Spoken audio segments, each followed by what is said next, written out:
Hello student, good evening to all of you. Welcome to my YouTube channel BSc bio वाला। बच्चों, आज हम लोग मॉस्किटो के बारे में पढ़ेंगे। जैसा कि हम लोगों ने लास्ट लेक्चर में जो भी क्राइटेरिया फॉलो किया है, मॉस्किटो का पहले हम लोग क्लासिफिकेशन पढ़ेंगे, फिर थोड़ा सा उसका आइडेंटिफिकेशन पढ़ेंगे, देन आफ्टर हम लोग उसकी लाइफ साइकिल के बारे में पढ़ेंगे और प्रिवेंशन एंड कंट्रोल के बारे में। तो वो फॉलो करते हुए हम लोग मॉस्किटो के बारे में पहले इसका क्लासिफिकेशन देखेंगे ना। ये देखिए, आपका है मॉस्किटो। मस्कीटो है और ये क्या करता है, बहुत सारी बीमारियों को एक ऑर्गेनिज्म से दूसरे ऑर्गेनिज्म तक ट्रांसफर करता है। तो ये वेक्टर का काम करता है। जैसे आप लोगों ने बायोचेरिया पढ़ा था ना, बायोचेरिया पढ़ा था, वो फाइलेरिया बीमारी काज करता है, फाइलेरियासिस। तो देखिए उसका वेक्टर क्या था, मस्कीटो ही था ना।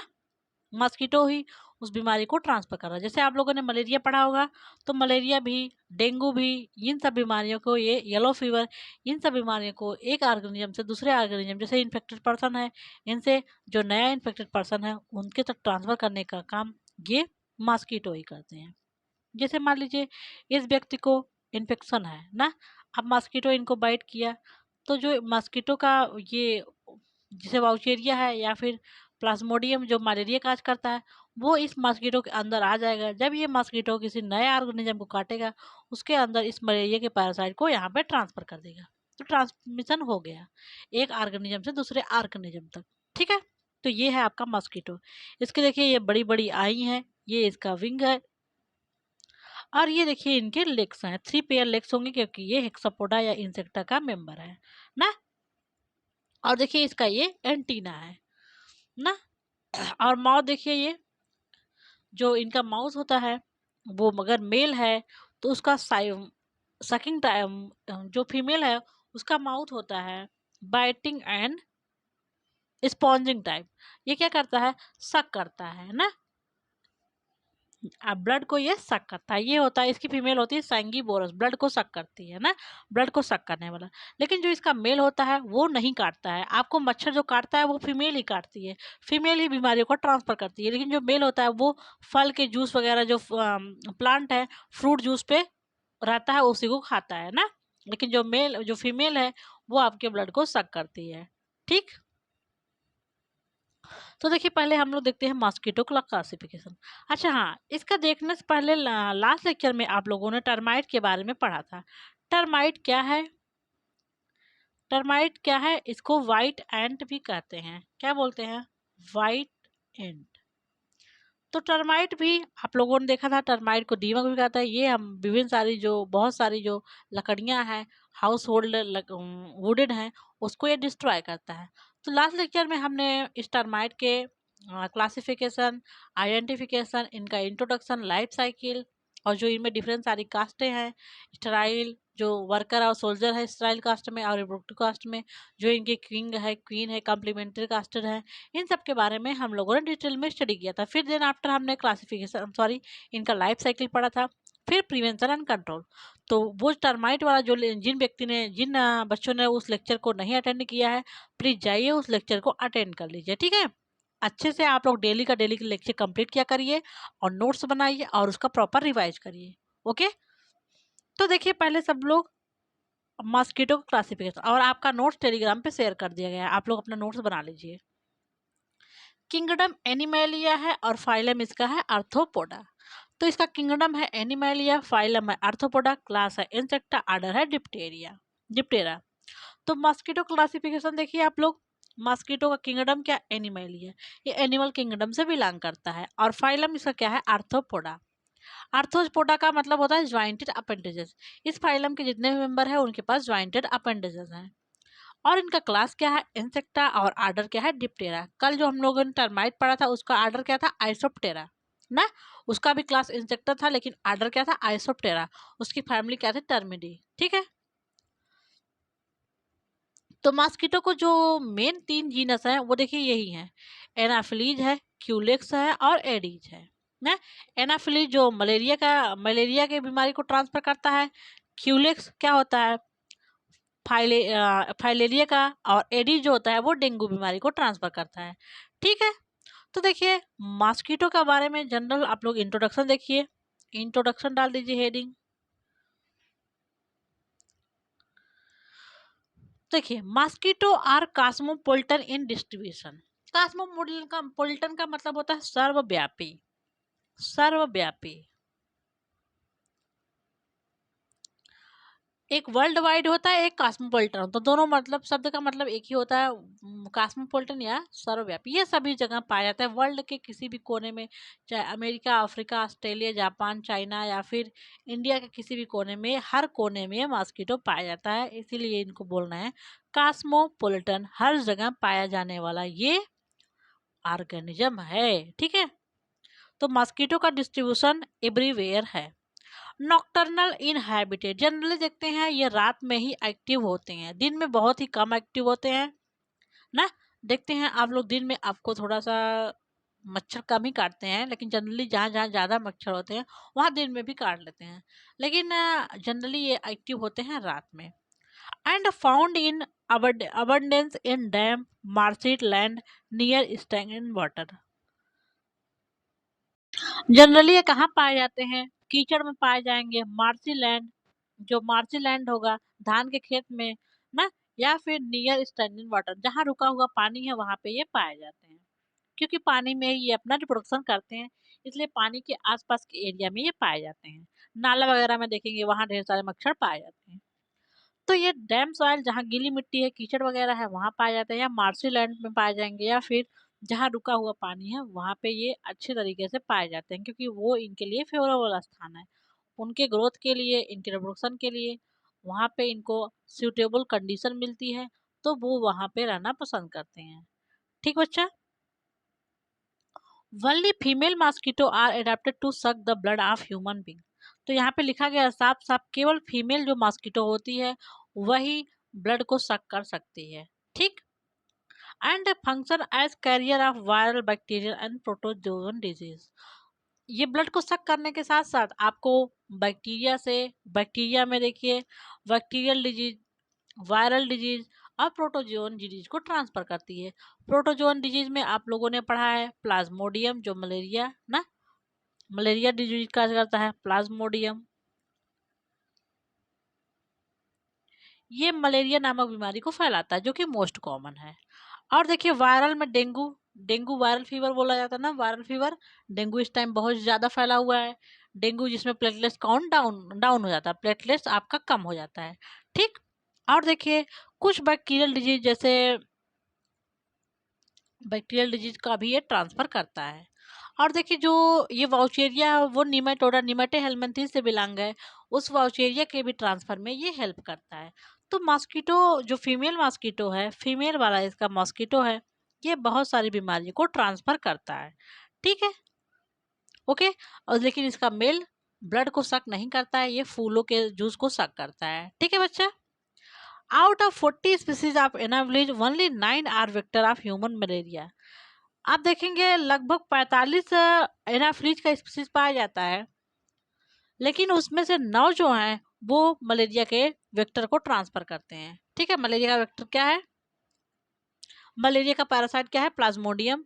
तो इसको ट्रांसफर करने वाले वेक्टर का काम ये mosquito, female mosquito, Anopheles mosquito करता है। ठीक है। And carry sexual stage of malaria parasite. जो ये मॉस्किटो है, एनाफ्लीज फीमेल है, वो इसके सेक्सुअल स्टेज को ट्रांसफर करता है। ठीक है। Culex mosquito transmit filaria by carrying the protozoan microorganism. ये आपका प्रोटोजोन नहीं है फाइलेरिया वाला, ठीक है, ये गलत है। ये निमेटो हेलमिंथेस होगा, वो निमेटोडा का मेंबर है, हमने बाउशेरिया को पढ़ा है, वो निमेटोडा का मेंबर है। तो क्यूलिक्स फाइलेरिया के डिजीज को एक दूसरे से ट्रांसफर करता है। हमने फाइलेरिया के बारे में अच्छे से पढ़ा है, बाउशेरिया बैनक्रोफ्टाई के बारे में। ठीक है। Aedes species is carrier of virus of yellow fever and other disease. जो एडीज है वो येलो फीवर ना, येलो फीवर, इसको पीत ज्वर बोलते हैं, पी लिया उसके ट्रांसफर में, और अदर बीमारी है जैसे डेंगू के भी ट्रांसफर में ये अच्छा खासा रोल प्ले करता है अपना ना।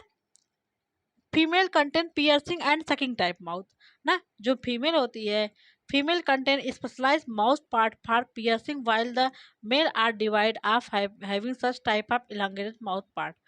जो फीमेल होगी, फीमेल का माउथ पार्ट जानते हैं, ये बहुत ही इंपॉर्टेंट है। फीमेल का माउथ को होता है piercing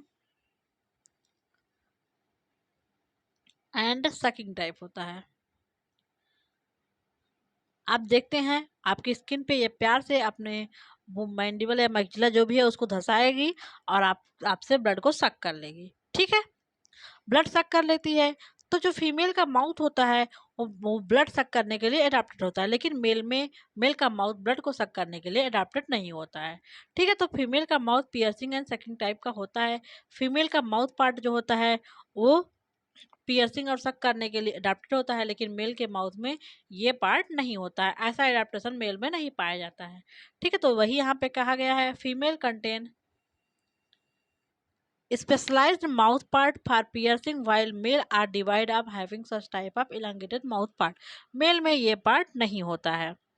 At the time of rest, abdomen of anaphylis is felt at the angle of 40 degree to the surface। ना, जब मान लीजिए यहाँ पे आपको एनाफिलीज और क्यूलिक्स में दो डिफरेंस आपको बताया गया है। जो एनाफ्लीज है जब रेस्ट के समय ग्राउंड पे बैठा रहता है तो वहां से वो ग्राउंड से 45 डिग्री एंगल पे बैठता है, लेकिन और जब क्यूलेक्स होगा वो सरफेस के पैरेलल बैठेगा। सरफेस के पैरेलल ऐसे बैठेगा, लेकिन ये अगर बैठेगा एनाफ्लीज तो 45 डिग्री एंगल बना के बैठेगा। ये इनके दोनों में बैठने के सिटिंग पोजीशन में मेन डिफरेंस है। ये बहुत ही इंपॉर्टेंट चीज़ है। जो एनाफ्लीज है वो 45 डिग्री एंगल बना के बैठता है ग्राउंड से, लेकिन जो क्यूलेक्स है वो ग्राउंड के पैरेलल बनता है, समानांतर बैठता है। ठीक है, लेकिन ये 45 डिग्री एंगल बना के बैठता है। इतना चीज़ याद करिए, जो एनाफ्लीज है वो ग्राउंड से 45 डिग्री एंगल पे बैठता है, लेकिन ये क्यूलिक्स जो है वो ग्राउंड के पैरेलल बैठता है। ठीक है बच्चा, ये मेन डिफरेंस आपको याद रखना है। कभी भी कोई भी पूछे तो आपको तुरंत बता देना है क्यूलिक्स और एनाफ्लीज में ये दोनों डिफरेंस है। और ये भी बताएंगे जो एनाफ्लीज है वो मलेरिया बीमारी का वाहक है, और क्यूलिक्स क्या है वो फाइलेरिया के बीमारी का वाहक है, वेक्टर है या वाहक कह लीजिए। अगला देखिए आप लोग डैमेज, ये क्या क्या आपको परेशानियां करते हैं ना, आप जान गए, क्योंकि ये हमारे बहुत सारी बीमारी नंबर आप बीमारियों को ये ट्रांसफर करते हैं, और जैसे ह्यूमन को बहुत सारा लॉस होता है। इस टाइम देखिए डेंगू इतना ज़्यादा फैला हुआ है ना, डेंगू, तो इसको ट्रांसफर करने में डेंगू मच्छर ना वही क्यूलेक्स का ही, एडिस का ही बहुत ज़्यादा रोल है, अच्छा खासा एडिस का रोल है। The female anopheles functions as carrier of malaria parasite causes malaria in human beings। जो एनाफ्लीज है वो मलेरिया के पैरासाइट प्लाज्मोडियम को एक ऑर्गेनिज्म से दूसरे ऑर्गेनिज्म में ट्रांसफर करता है। मलेरिया का जो कोई ऑर्गेनिज्म, जो मलेरिया है पैरासाइट है प्लाज्मोडियम, उसमें दो साइकिल होती है, सेक्सुअल साइकिल और एसेक्सुअल साइकिल। तो जो मलेरिया का सेक्सुअल साइकिल होता है वो मॉस्किटो में कंप्लीट होता है। इसके सेक्सुअल साइकिल कंप्लीट होने के बाद जो इसका स्पोरोजोइट होता है, अगर इसके सलाइवली ग्लैंड में आ जाता है, सलाइवा में आ जाता है, माउथ में आ जाता है, अगर वो मॉस्किटो किसी व्यक्ति को काटता है तो उनमें इन्फेक्शन हो जाता है। ठीक है, ओके। और जो क्यूलिक्स स्पीसीज है, जैसे Culex SPP species transmit filaria. Culex किसका ट्रांसमिशन करता है, फाइलेरिया बीमारी को ट्रांसफर करता है। तो क्यूलिक्स मच्छर जो है वो फाइलेरिया बीमारी को ट्रांसफर करता है। जो एडिज स्पीसीज है transmit yellow fever in human being. Adage किसका ट्रांसफर करता है, येलो फीवर का ट्रांसफर करता है, और एडिज ही डेंगू के भी ट्रांसफर में मदद करता है। 10 mosquito are very dangerous for human health. इस तरह देख रहे हैं मॉस्किटो हमारे लिए बहुत ही डेंजर है, तो हमको किसी भी तरीके से मॉस्किटो बाइट को अवॉइड करना है, मॉस्किटो को अवॉइड करना है। अगर इन सब बीमारियों से आपको बचना है तो आपको किसी भी तरीके से आप कॉइल यूज करिए, ऑल आउट यूज करिए, गुड नाइट यूज करिए, फास्ट कार्ड यूज करिए, मॉस्किटो ट्रैप लगाइए ना, नेट लगाइए, कुछ भी करके आपको मॉस्किटो बाइट से बचना ही बचना है, अगर आपको इन बीमारियों से बचना है तो। ठीक बच्चा ना। अब देखिए आप लोग लाइफ साइकिल ऑफ मॉस्किटो। अब मॉस्किटो का लाइफ साइकिल देखिए। The breeding of mosquito continues through out the year in warm and humid places. जिनसे इनका रिप्रोडक्शन पानी में ही होता है, जो स्टेंजेंट वाटर है, रुका हुआ पानी है गड्ढा में ना, पोखरा गड्ढा में जो रुका हुआ पानी है उसी में अपना ये रिप्रोडक्शन करते हैं। स्टेंजेंट वाटर उसको बोलते हैं, स्टैग्नेंट वाटर। किस पानी में ये अपना रिप्रोडक्शन करते हैं, स्टैग्नेंट वाटर। और ये रिप्रोडक्शन थ्रू आउट ईयर कर सकते हैं, ईयर का कोई भी सीजन हो, चाहे गर्मी ठंडी वगैरह, चाहे कोई भी सीजन हो वहाँ पे वो ब्रीडिंग कर सकते हैं। लेकिन कंडीशन का क्या होना चाहिए, वार्म होना चाहिए और ह्यूमिड। वो जहाँ पे ये हैं वो गर्म होना चाहिए और वहाँ पे नमी भी प्रॉपर होनी चाहिए। ठीक है। The fertilise female of Anopheles and Culex lay eggs in single and mosses containing several hundred eggs respectively in dirty stagnant water। ये अपना लेग एग ले करते हैं जो क्यूलेक्स का होता है और जो एनाफ्लीज का होता है। क्यूलेक्स का एग होता है वो सिंगल होता है और जो एनाफ्लीज का होता है वो मॉस में होता है, ढेर सारा एग होता है। लेकिन क्यूलेक्स का जो होता है सिंगल एग होता है, एक अलग अलग रहता है। ठीक है। और एनाफ्लीज का गुच्छे में रहता है, ढेर सारा रहता है।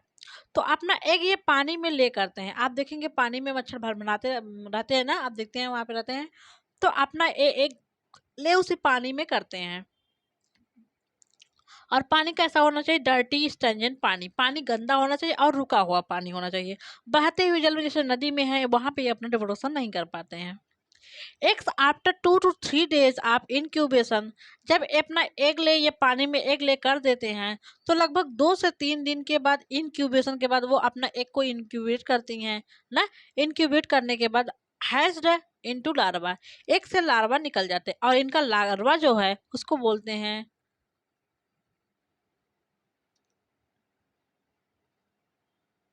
इनका लार्वा है रेगुलर लार्वा। ये बहुत ही इंपॉर्टेंट है। मॉस्किटो का लार्वा क्या है? Regular larva. ठीक है। तो मॉस्किटो का लार्वा क्या है? रेगुलर। ये मैं ऑब्जेक्टिव क्वेश्चन के लिए आपको इंपॉर्टेंट बता रही हूँ ना। आपको एक नंबर में रेगुलर लार्वा भी पूछा जा सकता है। तो ये मॉस्किटो का लार्वा है।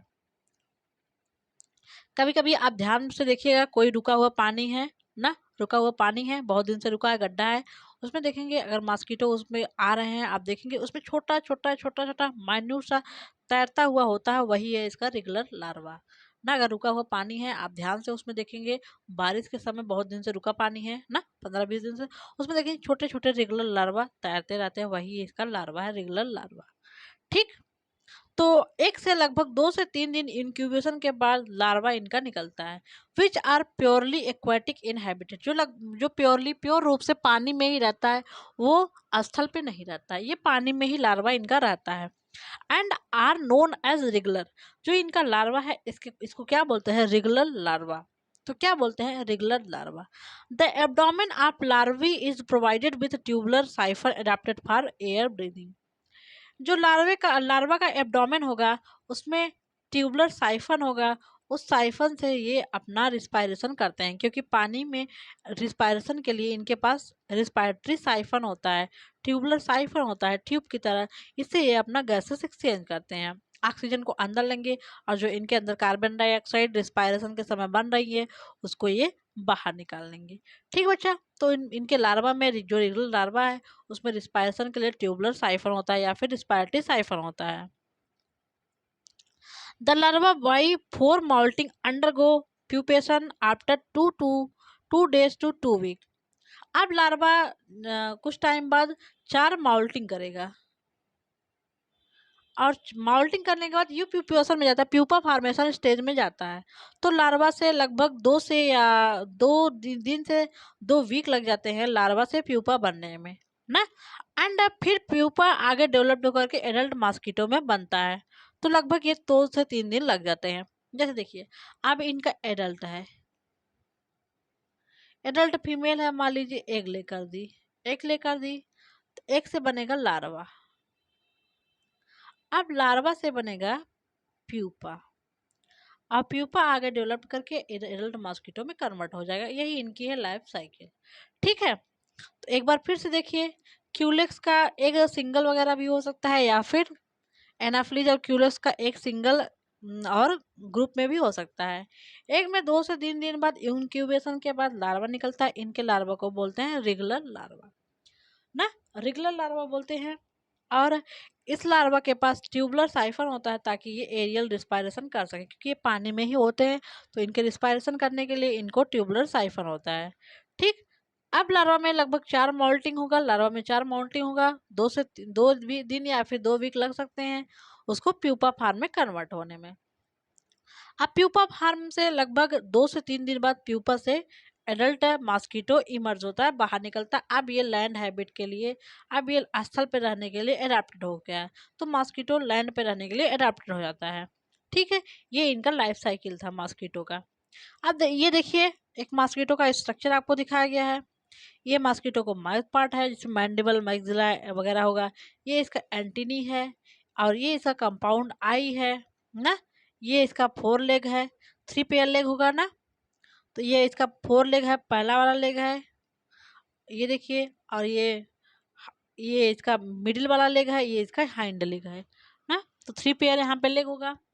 और ये इसका विंग जो इनके थोरैक्स रीजन होता है, थोरैक्स में प्रोथोरैक्स, मेटाथोरैक्स और मीसोथोरैक्स होता है। देखिए प्रोथोरैक्स दिखाया गया है, प्रोथोरैक्स, मीसाथोरैक्स और मेटाथोरैक्स।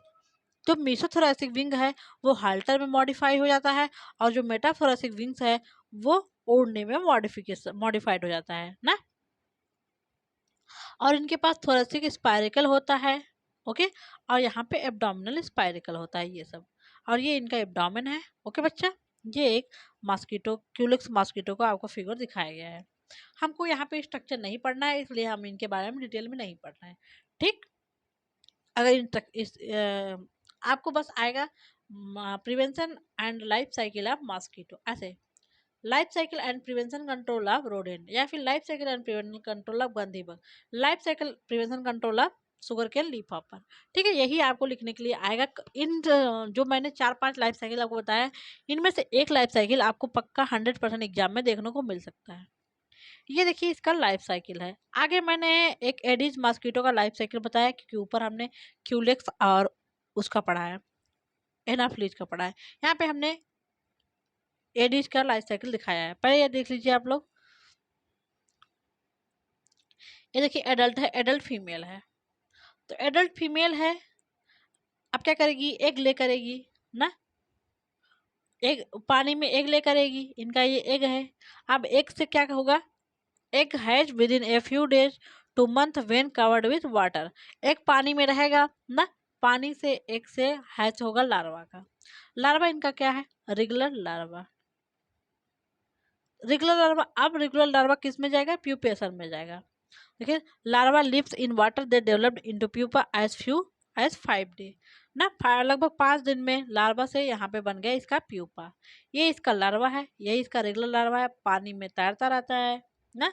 और उसके पास होता है रिस्पायरेटरी साइफन, जिससे ये रिस्पायरेशन करता है।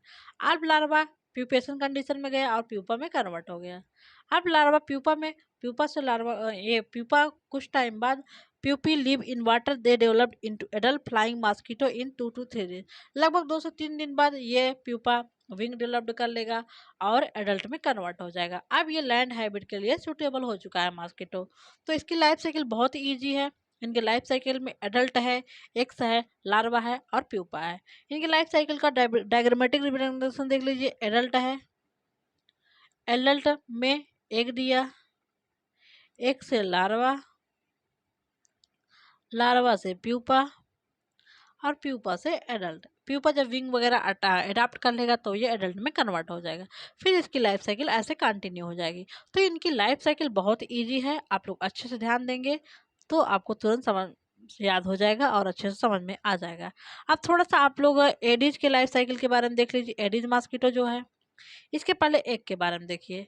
एडल्ट इसका एग ले किया है। Adult female mosquito lay their eggs in on the inner wet walls of containers with water above the water line. ये लगभग पानी है उसी में अपने एग को ये देता है, फीमेल क्यूलिक्स भी। मॉस्किटो जनरली ले 100 एग्स एट टाइम, एक बार में लगभग ये 100 एग्स ले कर सकती है, एक 100 एग ले कर सकती है, ठीक है। एग्स आर वेरी हार्डी, इनका एग बहुत कठोर होता है। They stick to the wall of container, container मान लीजिए कंटेनर है, इसी में पानी है, यहाँ पे बताया गया ना। यहाँ पे देखिए ये वाली लाइन, ये कंटेनर है, कंटेनर में मान लीजिए पानी, गड्ढा ये मान लीजिए पानी है। तो इसके जहाँ वाटर लाइन है इसके यहाँ पे ये एग ले करते हैं, ठीक है, यहाँ पे एग ले करते हैं ये। तो एग ले यहाँ पे करते हैं, देखें the wall of container, container के वॉल पे एवं वाटर लाइन, जो वाटर का सरफेस है उसके ऊपर ये अपना एग ले करते हैं, ठीक। इनके एग लगभग 100 एग होते हैं, जो sticky wall container are glue and survive drying about up to 8 month. इनका जो कंटेनर का वॉल है उसी में ये अपना एग ले करते हैं और स्टिकी होते हैं, इसे चिपके रहते हैं। लगभग 8 महीने तक यहाँ पे ये सरवाइव कर सकते हैं ना। It only takes a very small amount of water to attract a female mosquito. इनका मेल है, बहुत थोड़ा अमाउंट इन पानी की आवश्यकता होती है फीमेल को अट्रैक्ट करने के लिए। Bowl, cups, fountains, tyres, bars, vase and any other container storing water makes for a great nursery. कहीं भी पानी स्टोर है, डब्बा वगैरह में पानी स्टोर है, इनके लिए बहुत अच्छा है कि एक अपना ये ले करें और वहां से एक से हैचिंग होकर लार्वा बने। अब लार्वी देखिए, larvae emerge from mosquito egg but only after the water level rise to cover the egg. जैसे एक अपना ये ले यहाँ पे करें हैं, अगर पानी यहाँ पे तक इसके ऊपर तक जा रहा है तभी ये एक लार्वा से एक लार्वा में कन्वर्ट होता है।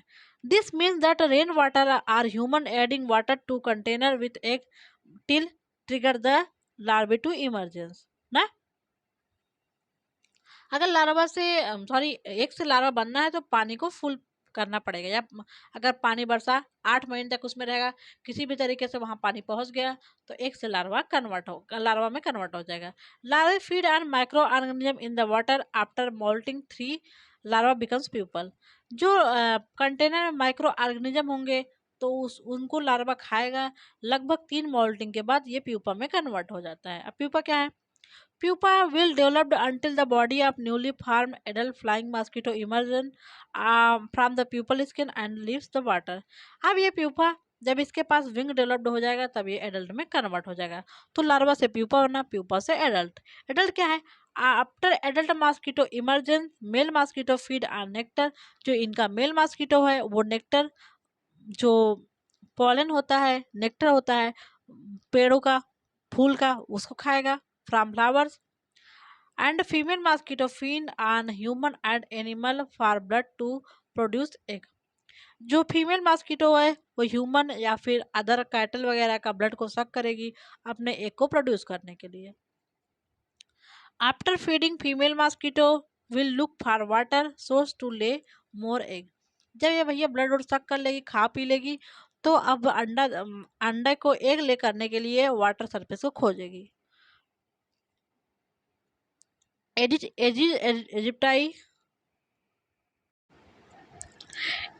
aegypti only fly a few blocks during its life cycle. Unlike other mosquito species, Aedes aegypti mosquito prefer to bite people. ये भी अदर मॉस्किटो की तरह ये भी इसका जो फीमेल होता है ह्यूमन को काटने में ही इसको अच्छा लगता है। ये उसी उसी को काटती है, प्रिफर करती है। प्रिफर मतलब लाइक करना। Aedes aegypti mosquito prefer to live near people. ये व्यक्ति के आसपास रहना पसंद करता है। They can be found inside home, घर घर में, बिल्डिंग में और बुशीनेस जहाँ श्रब वगैरह है वहां पे रहता है। Where window and door screen are not used और आर डोर आर लेफ्ट प्रोपेन ओपन। जैसे बहुत दिन से जिसका डोर वगैरह नहीं हो, जो बंद वगैरह नहीं हो रहा है, घर और में नहीं है कोई, तो यहाँ पे वहाँ पे झाड़ी वगैरह हो जाए, धूल मिट्टी रहेगा, वहाँ पे ये एडिज मॉस्किटो रहता है। ठीक है, अब इनका हम लोग देखेंगे प्रिवेंशन कंट्रोल। तो एडिज मॉस्किटो का भी लाइफ साइकिल देखिए ऐसा ही है। उनका भी एडल्ट है, ऐसे आप लोग बना लीजिएगा, ऐसे एडल्ट है, एक लेकर किया, एक से लार्वा और लार्वा से प्यूपा, प्यूपा से एडल्ट, ऐसे जैसे उसका था वैसे ही। ठीक, ओके। तो इनके लाइफ साइकिल में आपको पता चल गया। एडल्ट है, एडल्ट पानी में एक ले करेगा, एक से लार्वा बनेगा, रेगुलर लार्वा। इस लार्वा से लार्वा में प्यूपेशन कंडीशन के द्वारा प्यूपा बनेगा। अब प्यूपा जब विंग अटेंड कर लेता है लगभग 2 से 3 दिन बाद एडल्ट में कन्वर्ट हो जाता है। यही है इनका लाइफ साइकिल। अब देखिए आप लोग प्रिवेंशन एंड कंट्रोल। अब देखते हैं हम लोग मॉस्किटो को कैसे हम बच सकते हैं, इनका कंट्रोल कैसे किया जाता है। पहला है एलिमिनेशन ऑफ ब्रीडिंग प्लेसेस। सबसे पहले इनका जो रिप्रोडक्शन करने का प्लेस है उसको आप हटा दीजिए, किसी भी तरीके से वहां से इनको भगा दीजिए। ठीक है, तो देखिए, mosquito depend on aquatic habitat for larval development. Mosquito अपना एग ले पानी में ही करते हैं और लार्वा के डेवलपमेंट के लिए उनको वाटर जरूरी होता है। वाटर नहीं मिलेगा तो इनका लार्वा डेवलप नहीं होगा। The most fundamental means of control lie in the elimination of breeding places by draining, filter, pumping or temporary dewatering। आप किसी तरीके से जिस वाटर में इन लोग ग्रो कर रहे हैं उस पानी को निकाल दीजिए, या फिर पूरी तरीके से गड्ढा भर दीजिए, या वहां से पानी टेम्पोररी रूप से निकाल दीजिए, ठीक है। या फिर उस पानी में एक चीज और है, अगर पानी में आप देख रहे हैं ढेर सारे मॉस्किटो को लार्वा है तो उस पे लाके आप मिट्टी का तेल छिड़क दीजिए, ठीक है। मिट्टी का तेल अगर आप डाल दे रहे हैं तो जो इनका लार्वा है वो रिस्पायरेशन नहीं कर पाएगा और वो डेड हो जाएगा, ठीक। इनके लार्वा को मारने के लिए ये इनका कंट्रोल है। अगला है destruction of larvae and pupae. यहाँ पे ये दिखा दिया गया कैरोसिन ऑयल ना, kerosene oil. Destruction of larvae and pupae. अब आप लार्वा या प्यूपा को किस तरीके से मार दीजिए। The water surface is covered by spraying kerosene. जिस पानी में ये लार्वा इनका ग्रो कर रहा है उसको आप कैरोसिन ऑयल से कवर कर दीजिए, सरफेस बस आप डालेंगे कैरोसिन तो इस सरफेस पे पूरा फैल जाएगा। सरफेस पे फैल जाने से क्या होगा, इनका जो लार्वा है या फिर प्यूपा है वो रिस्पायरेशन नहीं कर पाया जाएगा और सरफेस सफोकेशन के द्वारा मर जाएगा, ठीक। The water surface is covered by spraying kerosene oil, petroleum या फिर पेट्रोल छिड़क दीजिए आप लोग, या फिर पैराफिन ऑयल या फिर crude oil, so that larvae died due to suffocation. Lack of oxygen से, सांस फूलने की वजह से लार्वा ऑक्सीजन नहीं पाएगा, क्योंकि वहां पे वाटर, यहाँ पे एक सरफेस, यहाँ से एटमॉस्फेयर और वाटर के बीच में एक कैरोसिन या फिर पेट्रोलियम का सरफेस बन जाएगा और लार्वा रिस्पायरेशन नहीं कर पाएगा और वो सफोकेशन से डेड हो जाएगा। या फिर आप उस जहाँ पे ये पानी में ग्रो कर रहे हैं वहाँ पे larvivorous fishes as gambusia may be employed to keep the pools and pond mosquito free. आपको जो तालाब वगैरह है उस मॉस्किटो फ्रू करने के लिए वहाँ पे गैम्बुजा फिश को डाल दीजिए। गैम्बुजा फिश जो है वो मॉस्किटो के लार्वा को खाता है और ये मॉस्किटो के लार्वा को खा के ख़त्म कर देगा, वहाँ पे लार्वे नहीं रहेंगे, ठीक है। ये लार्वी ओरस फिशेस है। लार्विसाइड, कुछ लार्विसाइड भी छिड़का जाता है, जैसे इनके लार्वा को मारने के लार्विसाइड का भी छिड़काव किया जाता है। लार्विसाइड डस्ट जैसे oil emulsion and DDT, DDT का छिड़काव कर दीजिए, या YBSC का छिड़काव, या टैक्साफिन आर यूज्ड। इन सब का छिड़काव करके आप मॉस्किटो के लार्वी और प्यूपी को डिस्ट्रॉय कर सकते हैं। Dragonflies are natural enemy of mosquito should be encourage. जो ड्रैगन फ्लाई है ये नेचुरल मॉस्किटो की एनिमी है, ये मॉस्किटो को खाती हैं, तो इनको इनकरेज करना चाहिए, इनको बढ़ावा देना चाहिए ताकि ये मॉस्किटो के लार्वे को खा जाए। गैमुजा फिशेस छोड़ दीजिए तालाब में, या फिर इन BSC DDT का छिड़काव कर दीजिए, या फिर जो ड्रैगन फ्लाई है इसको आप बढ़ावा दीजिए ताकि ड्रैगन फ्लाई उस मॉस्किटो को खा सके। ओके, अगला देखिए डिस्ट्रक्शन ऑफ एडल्ट मॉस्किटो। अब आप लोग एडल्ट मॉस्किटो को कैसे डिस्ट्रॉय करेंगे। Adult should be driven out of the house or killed by fumigation by pyrethrum, sulfur etc। Adult को घर से भगा दीजिए, ओवर किल्ड कर दीजिए, किसके धुआं से, फ्यूमिगेशन से, पायरिथ्रम या सल्फर के धुएं से एडल्ट को मारा जा सकता है, ठीक। किसके धुआं से, पायरिथ्रम का धुआं या फिर सल्फर के धुआं से एडल्ट को मारा जा सकता है। या फिर स्प्रेइंग अप 2% मैलाथियन और 0.5% डायरिन किल द मॉस्किटो। या फिर आप लोग देखते हैं कभी कभी मॉस्किटो को मारने के लिए छिड़काव किया जाता है, 2% मैलाथियन या फिर 0.5% डायरिन का छिड़काव किया जा सकता है, ठीक है। इनके छिड़काव से जो एडल्ट मॉस्किटो है उनकी मृत्यु हो जाती है। नेक्स्ट आपका है डिफेंस अगेंस्ट मॉस्किटो बाइट। आपको मॉस्किटो के काटने से बचने के लिए क्या क्या मेजर, कंट्रोल मेजर अपनाना चाहिए, ठीक है। तो देखिए डिफेंस अगेंस्ट मॉस्किटो बाइट में देखिए houses should be mosquito proof. घर को आपको अपना मॉस्किटो प्रूफ बनना चाहिए, एक भी मॉस्किटो आपके घर में नहीं आना चाहिए। उसके लिए आपको क्या करना चाहिए, mosquito net should be used at least during sleeping period. आपको लगभग सोते टाइम मच्छरदानी का प्रयोग करना ही करना चाहिए, ठीक है, ताकि आपको मॉस्किटो ना काट सके। The expose part of body should be protected by gloves, wheels, boots और बाई रिपेलेंट। आपका जो एक्सपोर्ट पार्ट है, हाथ पैर है, जहाँ पे आपने कपड़े नहीं पहने हैं, ना हाथ पैर जो खुला पोर्शन है शरीर का, उस पे आप ग्लव्स वगैरह यूज करके ही सोएं। या फिर मॉस्किटो रेपेलेंट जो कुछ होता दवाइयाँ होती हैं उसको लगा के आप सोएं। ठीक है, उसमें रेपेलेंट में देखिए मिक्सर आप डाई इथाइल प्रोपेथेलेट इंडोल, उसमें जो आपको रेपेलेंट यूज करना है, जो मलहम यूज करना है वो है डाई मिथाइल फैथलेट और इंडोल एंड 2 एथाइल 1,3 हेक्सा इंडियोल। इसको आप 3:1:1 रेशियो में इसका दवा आती है, इसको आप यूज करके सोइए। ठीक, ये जो हमने आपको बताया है been proved as good repellent where applied on the exposed part. Exposed part पर अप्लाई करने से आप मॉस्किटो बाइट से बच सकते हैं यहाँ पे। ठीक है, और यहाँ पे आप लोग कुछ ऐड कर लीजिए। Use of all out good night fast card ना, फास्ट कार्ड या मॉस्किटो कॉइल लीजिए, फास्ट कार्ड या फिर मॉस्किटो कॉइल। तो इन सब का यूज करके आपको किस तरीके से मॉस्किटो के काटने से बचना होगा, क्या क्या हमने बताया। या फिर आप किसी केमिकल का छिड़काव कर दीजिए इनके लार्वा को मारने के लिए, जिस पानी में है उस पानी में कैरोसिन पेट्रोलियम या फिर कोई केमिकल डाल के उनको डिस्ट्रॉय कर दीजिए ना। अगर एडल्ट है वहाँ पे पायरेथ्रम या सल्फर का धुआं करवा दीजिए, तो ये मच्छर मर जाते हैं। ठीक है, और आपको अपने घर को मॉस्किटो प्रूफ बनाने के लिए मॉस्किटो नेट का प्रयोग करिए। आउटाल गुड नाइट कॉइल वगैरह का यूज करके आप सोइए। आपको किसी भी तरीके से अगर बीमारी से बचना है तो मॉस्किटो काटने से बचना है। ओके बच्चा, तो आपको मॉस्किटो की लाइफ साइकिल अच्छे समझ में आ गई, इनका कंट्रोल प्रिवेंशन एंड कंट्रोल समझ में आ गया, आया कि नहीं बताइए जल्दी से। आशा करते हैं बच्चों आपको ये लेक्चर अच्छे समझ में आ गया है ना। एक बार आप लोग रिवाइज कर लीजिए। हमने आपको मॉस्किटो का पहले क्लासिफिकेशन बताया, इनका जो आर्डर है डिप्टेरा है और क्लास है इंसेक्टा। फिर हमने 3 स्पीसीज यहाँ पे है, इनका 3 जीनस है, एनाफिलीज क्यूलिक्स और एडीज। यहाँ पे हमने आपको इंट्रोडक्शन बताया कहाँ कहाँ कैसे पाए जाते हैं। फिर इसको हमने बताया कौन कौन सी बीमारियाँ ये फैलाते हैं। देन आफ्टर हमने बताया इनके लाइफ साइकिल के बारे में ना। लाइफ साइकिल में इनके 3-4 स्टेज हैं, एडल्ट, लार्वा, प्यूपा, फिर एडल्ट, 3 स्टेज हैं।